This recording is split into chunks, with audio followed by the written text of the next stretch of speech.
नमस्कार, प्रणाम भारत में आप सभी का स्वागत है। वृंदावन में 16 फरवरी से कुंभ महोत्सव होने जा रहा है। ऐसे में संतों की भीड़ वृंदावन में होनी शुरू हो गई है। सभी जगह से कृष्ण भक्त संत वृंदावन पहुंचने लगे हैं। ऐसे में प्रेस समाचार संत सनातन संस्कृति के पोषक बाबा बलराम दास कुंभ राष्ट्रीय एकता का प्रतीक इंद्र देवेश्वरानंद वृंदावन 2 फरवरी राधा रास बिहारी बहुउद्देशीय संस्था के तत्वावधान में संस्थापक श्री श्री 1008 महामंडलेश्वर स्वामी श्री इंद्र देवेश्वरानंद सरस्वती के सानिध्य में पीपा द्वारा आचार्य बाबा बलराम दास महाराज की अध्यक्षता में कुंभ संत और सनातन संस्कृति विषयक संगोष्ठी किशोरी सेवा धाम में संपन्न हुई। मैं योगेश शर्मा वृंदावन से। हम आ गए हैं परिक्रमा मार्ग में, यहाँ स्वामी इंद्र देवानंद सरस्वती जी के आश्रम में।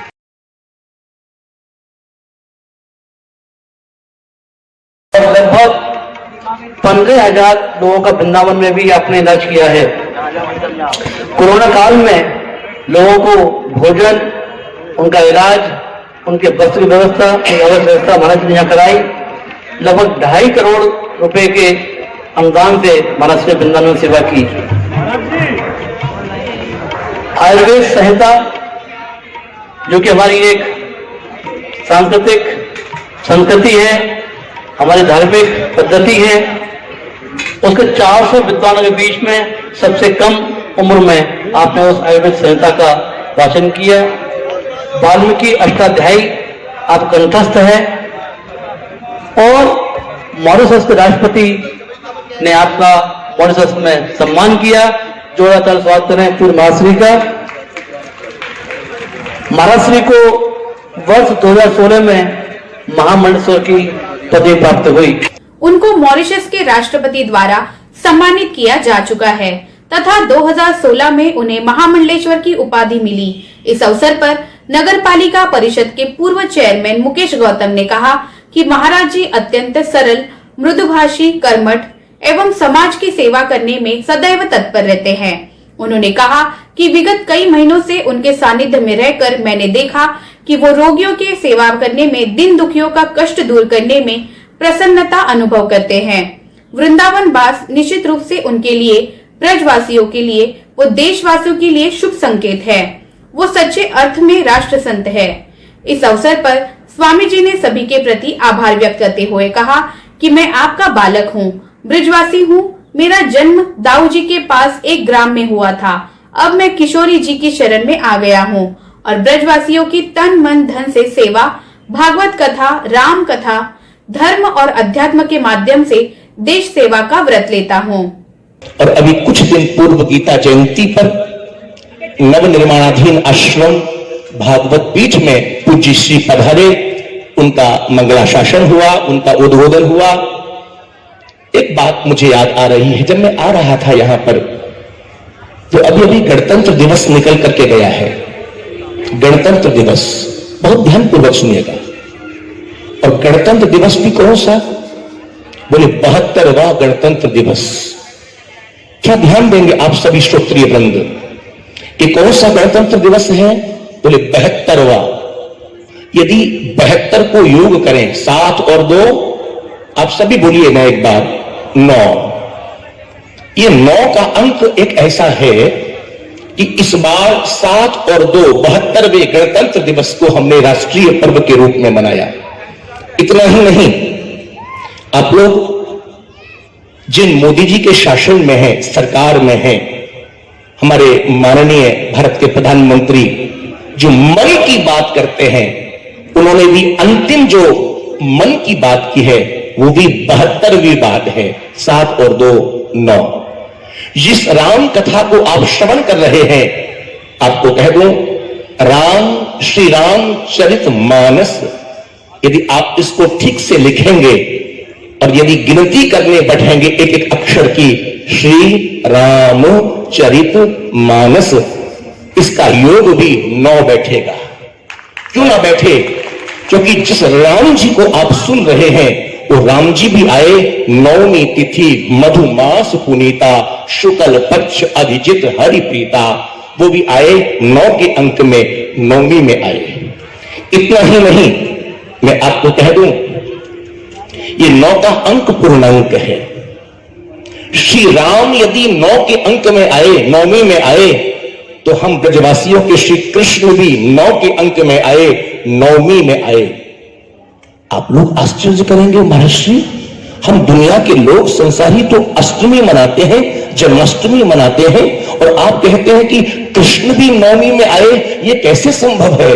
बिल्कुल संभव है। रात्रि 12 बजे गोकुल के बीच मां यशोदा की अंक में दर्शन हुआ, दर्शन नहीं हुआ, जन्म हुआ अष्टमी की रात्रि 12 बजे। लेकिन जब आंखें खुली तो 9वीं में गोविंद का दर्शन हुआ, उस नंदनंदन का दर्शन हुआ। इसलिए हम संसारियों को जो दर्शन हुआ है वो अष्टमी में नहीं, श्री कृष्ण का जो दर्शन है वो 9वीं में हुआ है, जो कि 9 का अंक अपने आप में पूर्ण अंक है। और एक मजे की बात कह करके यहां पर श्री रामचरितमानस के बीच जहां नाम की महिमा को सुनाया गोस्वामी तुलसीदास जी महाराज ने, तो गोस्वामी तुलसीदास जी महाराज ने नाम की महिमा को 72 चौपाइयों में सुनाया। 7 और 2 9, ये 9 का अंक अपने आप में पूर्ण अंक है। और एक बात कह दूं, आज तारीख कौन सी है? यदि आपसे पूछूं कि आज तारीख कौन सी है, तो आज है 2/2/2021। यदि आप इसका योग करने बैठेंगे 2/2/2021, इसका योग भी बैठता है 9, क्योंकि 9 का अंक पूर्णांक है। ऐसे उस पूर्णांक में हमारे महामंडलेश्वर श्री इंद्र देवेश्वरानंद जी महाराज, जिनका हम दर्शन पूजन अर्चन कर रहे हैं, उनका भी प्राकट्य हुआ तो इस 9 के अंक में हुआ, इस पूर्णांक में हुआ। उन्होंने इस अवसर पर महामंडलेश्वर स्वामी इंद्र देवेश्वरानंद सरस्वती को उनके जन्मदिन पर मंगल आशीष दिया। उमा शक्तिपीठ आदेश्वर स्वामी श्री रामदेव आनंद सरस्वती ने कहा कि संत और भगवान एक दूसरे के पर्याय है। श्री कृपा से ही भगवान के दर्शन प्राप्त हो सकते हैं। स्वामी इंद्र देवेश्वरानंद सरस्वती ने वृंदावन में अपना आश्रम बनाकर भारतीय संस्कृति के प्रचार प्रसार, रोगी नारायण सेवा, दलित जन सेवा का जो व्रत लिया है वो निश्चित रूप से प्रशंसनीय कार्य है। उन्होंने कहा कि महाराज जी अब निश्चित रूप से ब्रजवासी संत हो गए हैं। हम लोग हैं कि करके अच्छे भव्य रूप में अपने अखबारों में प्रकाशित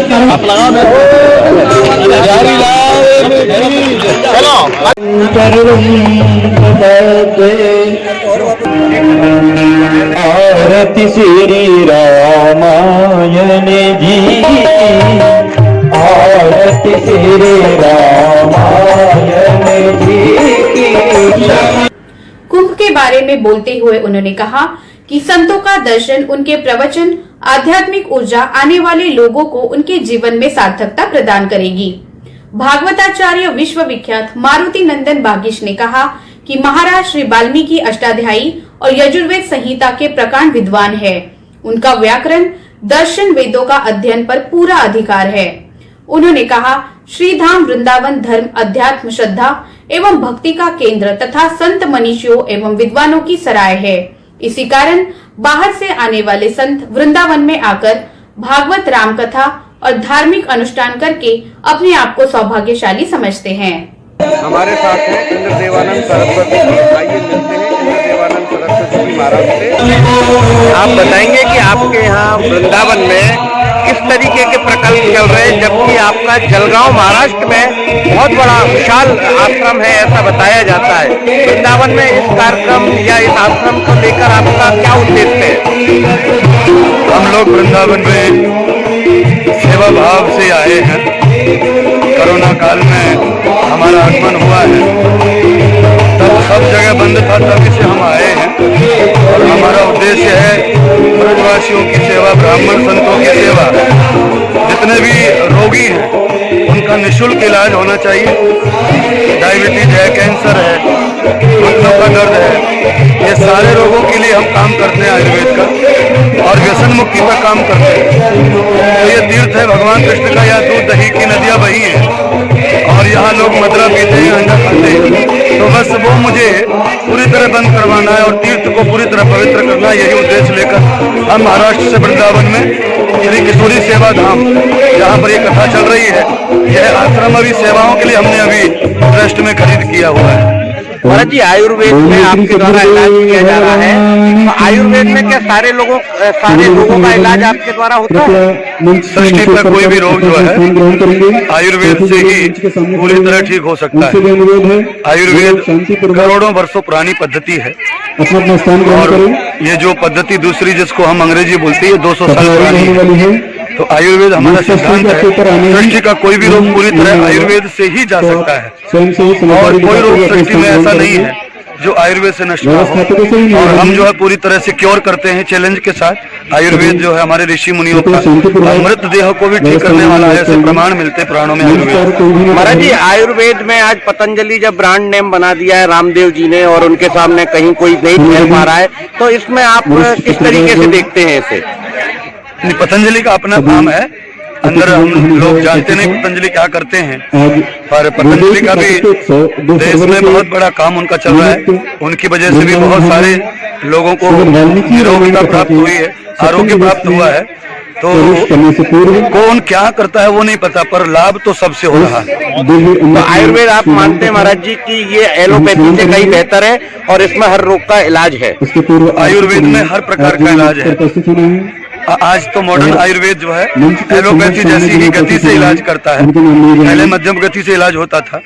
आयुर्वेद का प्योर और श्योर 100% आयुर्वेद का सिद्धांत परम सत्य है और उसी की वजह से संसार में सभी लोग निरोगी हैं। धन्यवाद महाराज जी।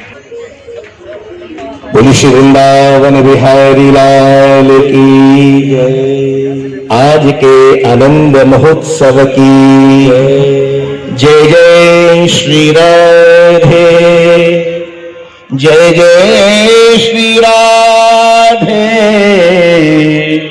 जय जय श्री राधे।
इसी श्रृंखला में जलगांव के श्री श्री 1008 महामंडलेश्वर स्वामी श्री इंद्र देवेश्वरानंद सरस्वती को वृंदावन का वास मिला है।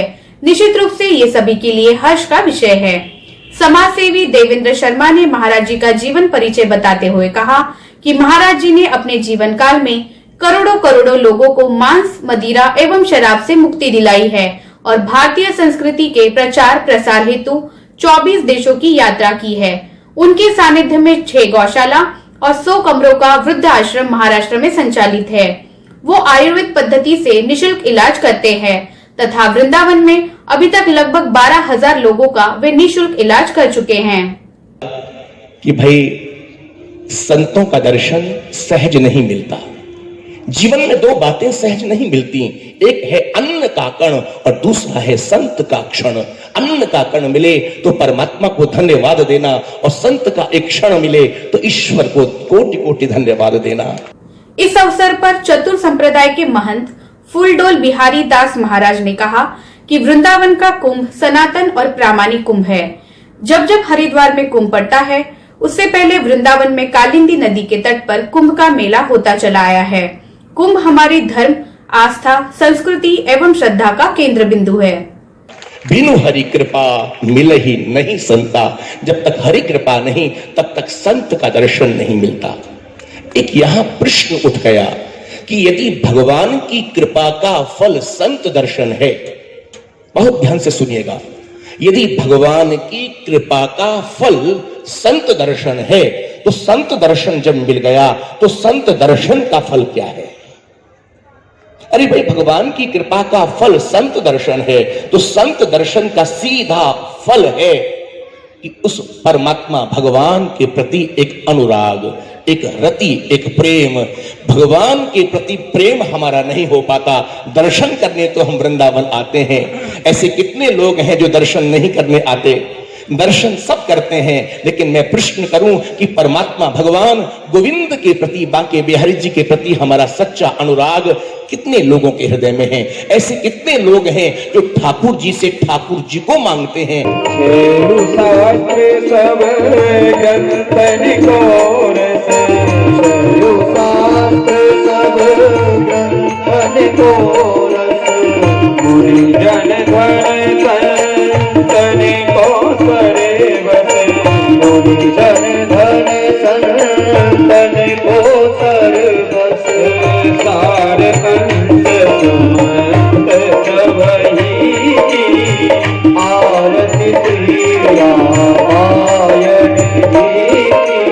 वृंदावन से योगेश शर्मा। प्रणाम भारत में आज बस इतना ही। नमस्कार।